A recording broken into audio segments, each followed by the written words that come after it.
মধ্যে কি আছে? আপনার এই দেশে ভ্রান্ত আমলের মধ্যে আছে অজুতে বেদাত তৈরি করেছে শয়তান।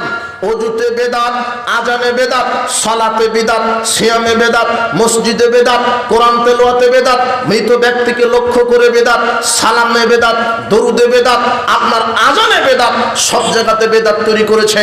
জানাজাতে বেদাত। আপনাকে দেখাই আর আপনাকে আর একটা কথা বলছি, একটা কথা মনোযোগ দিয়ে শোনেন। সুদ যে খায়, ঘুষ যে খায়, দুর্নীতি যে করে, জেনা যে করে, মদ পানের সাথে যে জড়িত, জেনার সাথে যে জড়িত, সুদ ভক্ষণ করার সাথে যে জড়িত, তার কাছে ইবলিশ শয়তান নাই। তার সাথে কি নাই? যে জেনা করছে ওর কাছে কে নাই? শয়তান নাই। ওর কাছে শয়তান থেকে কি লাভ? ওর সময় অযথা ওর কাছে নষ্ট করবে কেন? শয়তান থাকে ভালো মানুষের মধ্যে। কেন জানেন? ভালো মানুষকে কিভাবে খারাপ করা যায়। যে সুদ খায় না শয়তান সুরসুরি দেয়, তুইও সুদ খা। যে জেনা করে না শয়তান সুরসুরি দেয়, ওই যে একটা নারী গেল ধর্ষণ কর। কথা বুঝেননি মনে হয়? কিন্তু যে ধর্ষণ করছে ওর কাছে শয়তান নাই, শয়তান বিজয় হয়ে গেছে ওর উপরে। শয়তান থাকে ভালো মানুষকে পথভ্রষ্ট করার জন্য। এই জন্য আপনার সালাতকে নষ্ট করার জন্য শয়তান সালাতের মধ্যে বেদাত আমল ঢুকিয়ে দিয়েছে। আপনার সিয়ামকে নষ্ট করার জন্য সিয়ামের মধ্যে বেদাত ঢুকিয়ে দিয়েছে। আপনার কোরআন তেলাওয়াতের নেকিকে নষ্ট করার জন্য কোরআনের মধ্যে বেদাত ঢুকিয়ে দিয়েছে। আমি না বললে বুঝতে পারবেন না। এক গ্লাস পানি, এক গ্লাস দুধ, এক গ্লাস পেশাব, এক ফোঁটা পেশাব যদি এক গ্লাস দুধের মধ্যে ফেলে দেন তো পেশাব নষ্ট হয়ে যাবে, তাই না? পেশাবের কি অপরাধ? নষ্ট হবে না? এক ফোঁটা দুধ এক গ্লাস পেশাবের ফেলে দিলেন, পেশাব নষ্ট হবে না? কি কেন নষ্ট হবে না পেশাব? এই যে বলেছে পেশাব তো নষ্ট জিনিস, ও নষ্ট হবে না। নষ্টকার তো নষ্ট করা যায় না, কিন্তু নষ্টটা আর একজনকে কি করবে? নষ্ট করবে। ঠিক আছে। তো বেদাত এমনিতেই বেদাত, ওটা পচা ভ্রান্ত। ও ভালো আমলকে কি করবে? নষ্ট করবে। এই জন্য যেই আমলের যত ফজিলত সেই আমলের মধ্যে শয়তান বেদাত ঢুকিয়ে দিয়েছে। কথা বুঝেছেন? রাসূল সাল্লাল্লাহু আলাইহি ওয়াসাল্লাম বলছেন, কেউ যদি জানাজার সালাত আদায় করে এক কেরাত নেকি। কত কেরাত?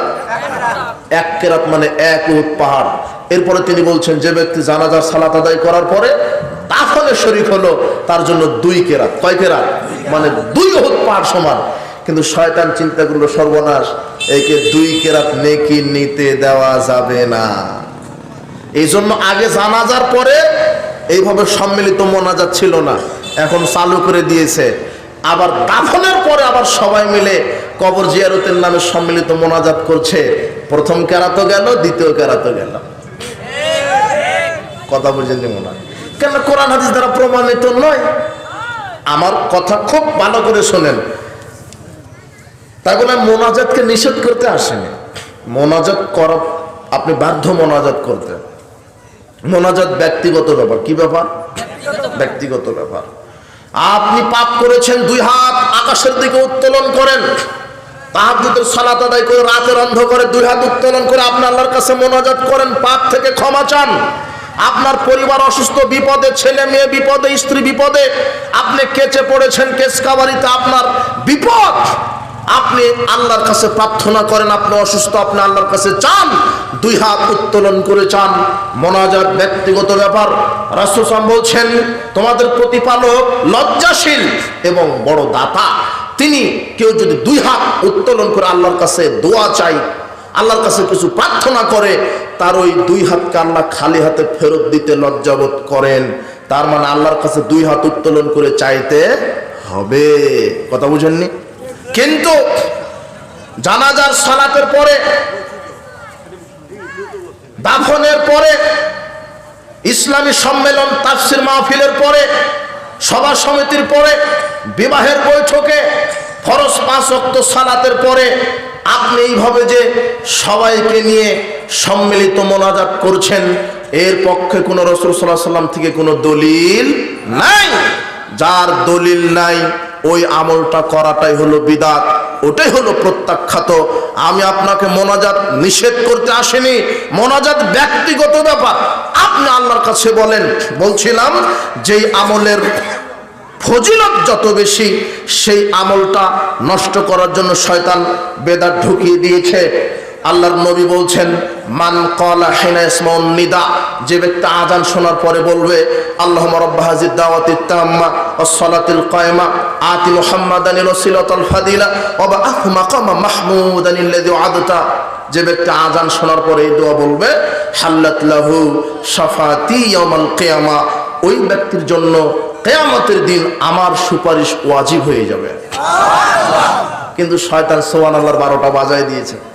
এই যে ফজিলত বেশি, শয়তান তখন ওখানে যোগ করেছে ওয়াদ-দারাজাতার রাফিয়া ওয়ারযুকনা শাফাতাহু ইয়াউমাল কিয়ামা ইন্নাকা লা তুখলিফুল মিআদ, এগুলো যোগ করে দিয়েছে।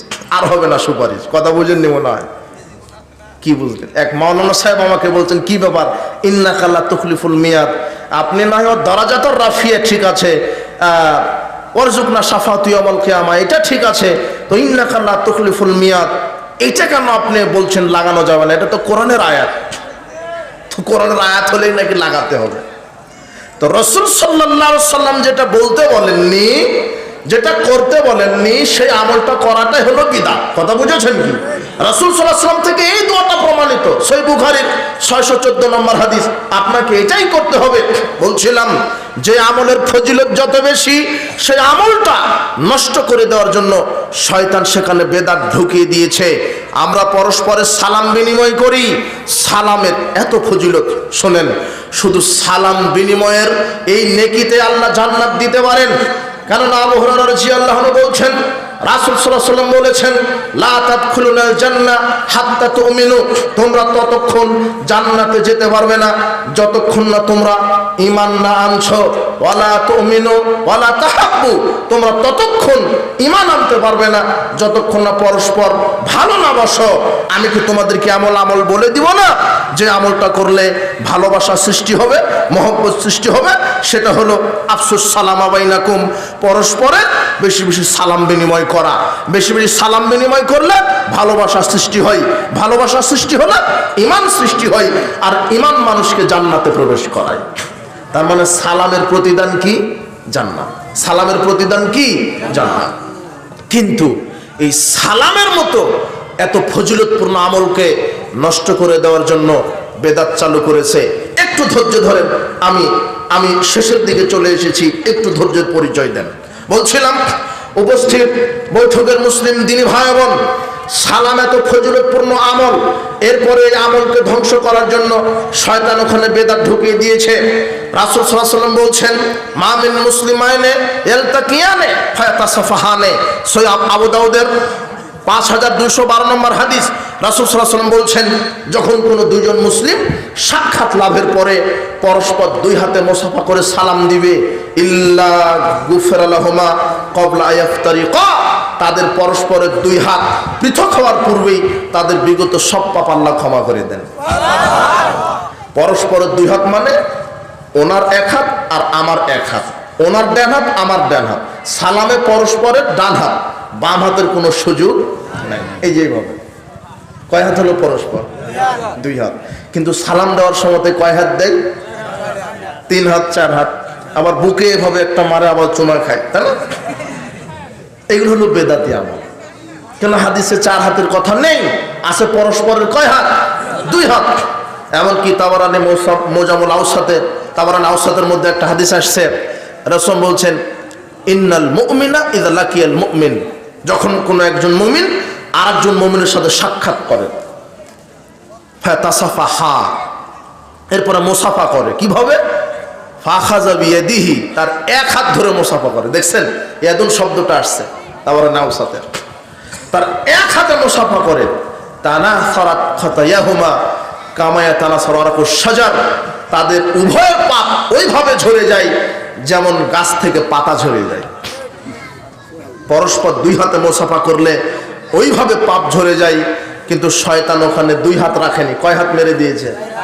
4 হাত।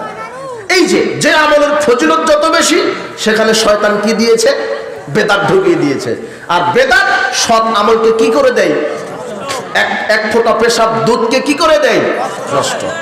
এই সৎ আমলকে নষ্ট করার জন্য শয়তান বেদাতি আমল সমাজে চালু করেছে। কেউ বোঝার চেষ্টা করে না রাসূলের সুন্নাহকে। বাপ দাদার দোহাই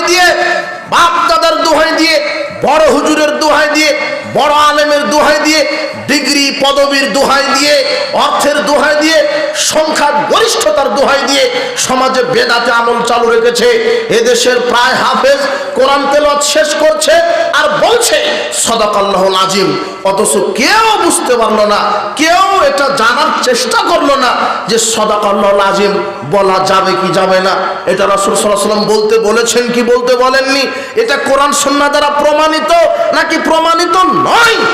সবাই বলছে সাদাকাল্লাহুল আযীম, অথচ আয়েশা রাদিয়াল্লাহু তাআলা আনহা বলছেন রাসূল সাল্লাল্লাহু আলাইহি ওয়াসাল্লাম কোরআন তেলাওয়াত শেষ করে বলতেন সুবহানাকা আল্লাহুম্মা ওয়া বিহামদিকা আশহাদু আল্লা ইলাহা ইল্লা আনতা আস্তাগফিরুকা ওয়া আতুবু ইলাইক।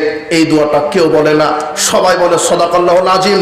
আপনাকে আমি বলছি যেটা রাসূল সাল্লাল্লাহু আলাইহি ওয়াসাল্লাম থেকে প্রমাণিত নয়, রাসূল সাল্লাল্লাহু আলাইহি ওয়াসাল্লাম যেটা বলেননি ওই আমলটা করা বেদাত।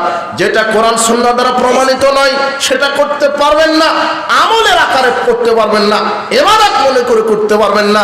এই জন্য কোরআন তেলাওয়াত শেষ করে সাদাকাল্লাহুল আযীম বলা বিদআত। কি বিদআত? দেখো তোমার হাফেজকে বলো, তোমার এই সবচেয়ে বড় যে আলেম তাকে বলো, আপনি বলেন যে কোরআন তেলাওয়াত শেষ করে সাদাকাল্লাহুল আযীম বলতে হবে, এটা কোন হাদিসে রাসূল সাল্লাল্লাহু আলাইহি ওয়াসাল্লাম বলেছেন? হাদিসের কিতাবে কোথায় আছে? কোথাও নাই। অথচ সুবহানাকা আল্লাহুম্মা বিহামদিকা আশহাদু আল্লা ইলাহা ইল্লা আনতা আস্তাগফিরুকা ওয়া আতুবু ইলাইক, এটা আছে, এটাই বলতে হবে, সুন্নাহ অনুযায়ী বলতে হবে। এইভাবে সমাজে আমল ওযুর পূর্বে বেদাত তৈরি করেছে, বলছে ওযুর দোয়া বিসমিল্লাহির রহমানির রহিম, আল ইসলামু হাক্কুন ওয়াল কুফরু বাতিলুন, আল ঈমানু নূরুন ওয়াল কুফরু যুলমাতুন, এটা নাকি ওযুর দোয়া। অথচ কোরআন হাদিস দ্বারা প্রমাণিত নয়, মানুষে তৈরি করেছে। অথচ ওযুর দোয়া হলো বিসমিল্লাহ, বলেন তো কি? আবার বলছে ওযু শেষে যদি সূরা কদর একবার পড়ে তাহলে সিদ্দিকদের সাথে বিচার মাঠে থাকবে, দুইবার পড়লে শহীদদের সাথে থাকবে, তিনবার পড়লে নবীদের সাথে থাকবে। অথচ এই বর্ণনাটা জাল, হাদিস দ্বারা প্রমাণিত নয়। রাসূল বলছেন মান তাওয়াদ্দা ফাহসানাল উদওয়া, যে ব্যক্তি ওযু করলো, ওযু করার পরে বলল আশহাদু আল্লা ইলাহা ইল্লাল্লাহু ওয়াহদাহু লা শারীকা লাহু ওয়া আশহাদু আন্না মুহাম্মাদান আবদুহু ওয়া রাসূলুহু আল্লাহুম্মা ইজআলনি মিনাত তাওয়াবিন ওয়াজআলনি মিনাল মুতাতাহহিরিন ফুতিহাত লাহু আবওয়াবুল জান্নাতি আমানিয়া। যে ব্যক্তি ওযু করার পরে এই কালেমা শাহাদাত পাঠ করবে, আল্লাহ তার জন্য জান্নাতের 8টি দরজা খুলে দিবেন। এইটা হাদিস দ্বারা প্রমাণিত। তাই বলে আমি সূরা কদর পড়তে নিষেধ করিনি, এখন পড়েন, অক্ষর প্রতি 10 নেকি হবে। কিন্তু ওযু করার পরে পড়ছেন কেন? পড়া যাবে না কেন? রাসূল সাল্লাল্লাহু আলাইহি ওয়াসাল্লাম পড়তে বলেননি, তাই আপনার যুক্তি